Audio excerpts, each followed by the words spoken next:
দেখুন তো কি মাছ নিয়ে হাজির হয়ে গেছি। একদম বড় বড় ইলিশ মাছের সাইজে ফ্যাসা মাছ নিয়ে হাজির হয়ে গেছি। আজ করব এই ফ্যাসা মাছের রেসিপি। কি দিয়ে করব এটা কিন্তু সম্পূর্ণ রইল বাকি। কি দিয়ে কি মশলা দিয়ে কি করে করছি সম্পূর্ণ রইল। হ্যাঁ, এই চালানি মাছ কিন্তু অনেক দিন পরে পেলাম। চলুন তো একটু ভালো করে এটাকে ভালো করে কষিয়ে রান্না করি, আর গরম গরম ভাতের সাথে দুপুরবেলায় চারটি খেয়ে নিই।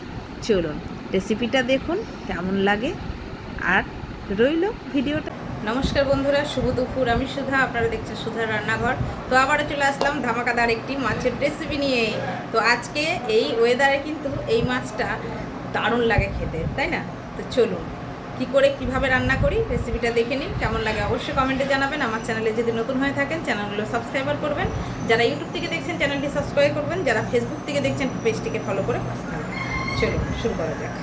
মাছগুলো কিন্তু আমি সব কুটে নিয়েছি, আর এক একটা মাছ 2 পিস করে করেছি। বেশ বড় বড় পিস হয়েছে, এই যে দেখতেই পাচ্ছেন বড় বড় পিস হয়েছে।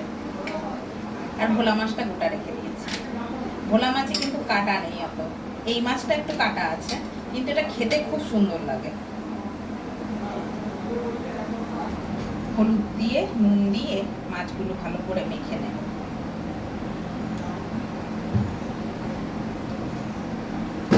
লবণ দিয়ে দিলাম,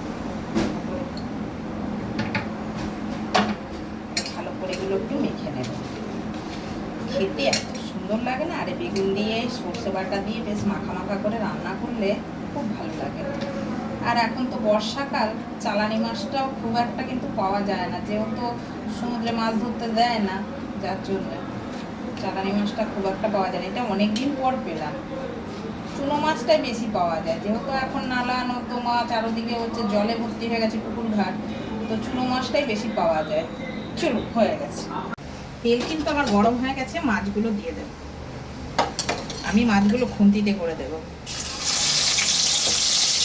দেখতেই পাচ্ছেন বন্ধুরা কত বড় বড় পিস হয়েছে,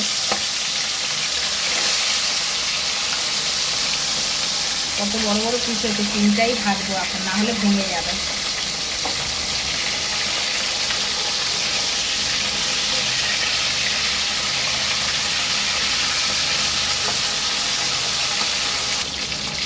মাছগুলো ভাজা হয়ে গেছে, আমি লাল লাল করে ভেজে নিলাম।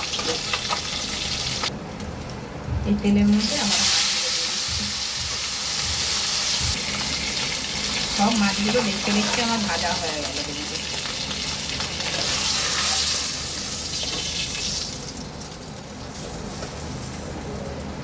এই কড়াতে আরও একটু তেল দিয়ে দিলাম। আবারও একটু তেল দিয়ে, তেলটা তো গরমই আছে, কড়াও গরম আছে। টমেটো আর পেঁয়াজ এইরকমভাবে একটু রান্না করে দেখবেন বন্ধুরা, আমি যেরকমভাবে করছি। এখন টমেটো সারা বছর পাওয়া যায়, কোনো অসুবিধা নেই। যখন চাইবেন তখনই টমেটো কিন্তু পাবেন। একটু দিয়ে দেব কালো জিরে, তার সাথে দিয়ে দেব বেগুন। আমি লুচি বেগুন নিয়েছি, আপনাদের কাছে বড় বেগুন থাকলে সেটাও ব্যবহার করতে পারেন। ভালো করে আমি বেগুনটা পেঁয়াজ টমেটো কালো জিরা এর সঙ্গে ভাজবো। দিয়ে দিচ্ছি হলুদ, লঙ্কা গুঁড়োটা অল্প ব্যবহার করব। এইরকমভাবে মশলাটা আগে একটু ভেজে নিতে হবে। আর আমি সাদা সরষাটা বেটেছি, সেটা কিন্তু কাঁচা লঙ্কা দিয়ে বেটেছি। আমি সব তরকারিতে কিন্তু কাঁচা লঙ্কা ব্যবহার করি, আপনারাও সেটা করবেন, কারণ কাঁচা লঙ্কা শরীরের পক্ষে খুবই ভালো শুকনো লঙ্কার চাইতে। আমি গুঁড়ো লঙ্কাটা দিয়েছি শুধুমাত্র কালারের জন্য। এই যে কাঁচা লঙ্কা আর সরষা করে বেটে নিয়েছি, দিয়ে দেব। সর্ষে দিয়ে কিন্তু মোটেই কষাবেন না, এই যে জল ঢেলে দেবেন সঙ্গে সঙ্গে, না হলে আর এই তরকারি খেতে হবে না, তেতো হয়ে যাবে। গ্যাসটা কমিয়ে জলটা ফেলে দিলাম। যেটা দিইনি এতক্ষণ সেটা এখন দেব। লবণ, বেগুনটা সেদ্ধ হয়ে গেলেই মাছটা দেব। চলো চলো বন্ধুরা, দেখা যাক কত দূর হলো মাছটা। বেগুন তো মনে হয় সেদ্ধ হয়ে গেছে। হ্যাঁ, এবার দিয়ে দেব মাছগুলো। বাবা, ধরার আগেই নেমে যাচ্ছে হাত থেকে।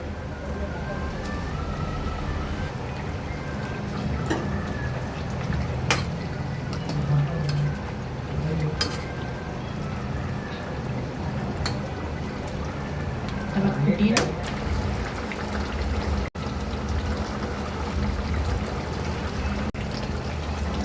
মাছটা আমার হয়ে গেছে, নামিয়ে দিচ্ছি।